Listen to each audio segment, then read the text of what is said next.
Kapidongski TV.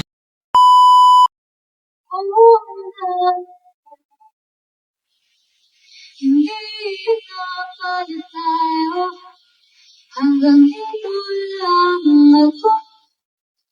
Nangangarap lamang kasi hindi sinasayang nahanapin pa ang lugar ko. Asan na ba ako? Nandiyan pa ba sa iyo? Nahihilang kaliligaw.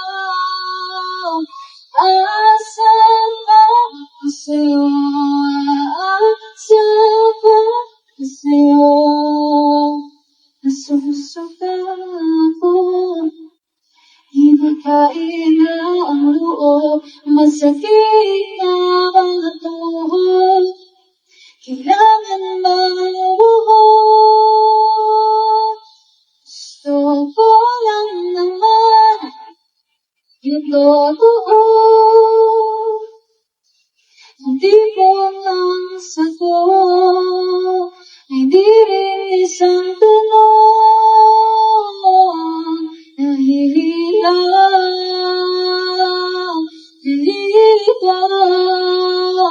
Asan ba sa'yo?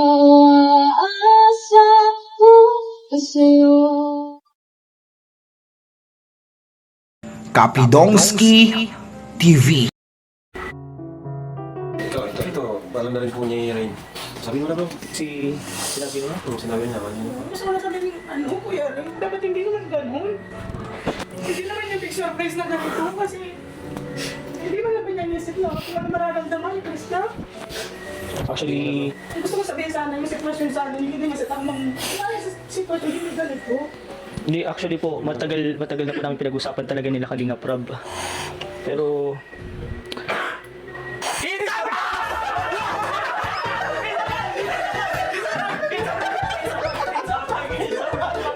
Grabe ka talaga bro!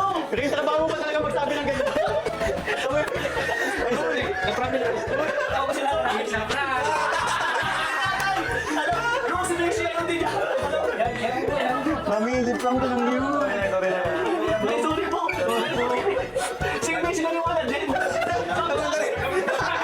Sabi sa akin, wala mo sabi sa akin, bro, wala na to may Chris. Ha? Bakit? Tinawag na ako. Akala ko na kasi, bro.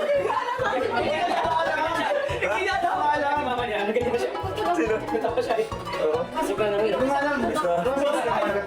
naprank din siya. Na-prank din si... Uy, joke lang yun. Ano ka ba? May promise pa tayo ah. Kamita na lang kasi. Hindi namin in-expect mo magiging ganito ka lala. Kaya pala nag-walk out doon. Si Mikoy ay. Nakakatang ni Mikoy. Nag-iyak pa si Mikoy.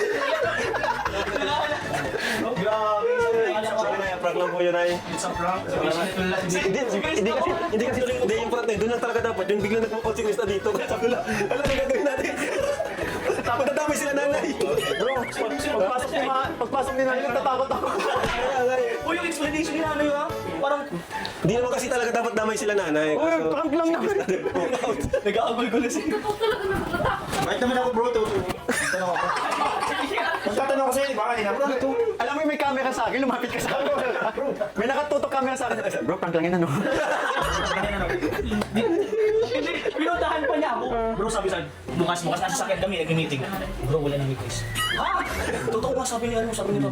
Totoo talaga bro, hindi siya ako Para saan tayo? Sa Atiligaya, galit na eh. Sa Atiligaya.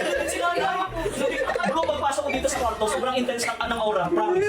Sobrang intense ng aura. Kahit ko alam, Ang hirap. sabi ng isa, bro. Wala ako dun sa ano. Ang hirap kasi. Kasi di po talaga intention na madami sila nanay. Kaso si Chris na nag-walk out. Ang galing, ang galing. Hindi, tayo dito sa bilog. Kahit nga sila Kuya Tata, hindi kasama eh. Saka si Ate Ligaya. Wala kami naman din. Oo, tapos si Kuya Tata lumapit doon. Dami na natin si Kuya Tata. Akala mo na ito. Kayo na kasi umiyak si Chris na. Bro, ito sa pala sa mga viewers, oy, prank lang po yun ha. Oh, grabe. Uy! Alam mo, talaga may gusto ko sa konti.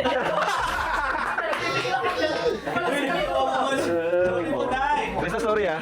Hindi namin yung sinasadya. Ay, sinadya namin, hindi namin sinasadya na ganun kalubak. Napagutusan lang. Ayan, totoo na yan. Totoo na yan. Totoo na yan si Krista. May contact yun sa yung mata mo. Uy! Ayan ang totoo na. Uy! Pati si Kuya Tats, parang galit ka rin Kuya Tats kanina, ano? Ang tagal Ano mo naman kasi. Kuya Tats kanina? Medyo nainis ka? Ano, saktan ka? Alam naman pala, tutulak ka yan. Kailan? Ang tagal mo kasi namin nga eh. Kung magkakagat doon, sinabi na namin, ang tagal dito ka naman sa kanila. Kala mo, bruto niya. Usapan dun pa lang, maprank.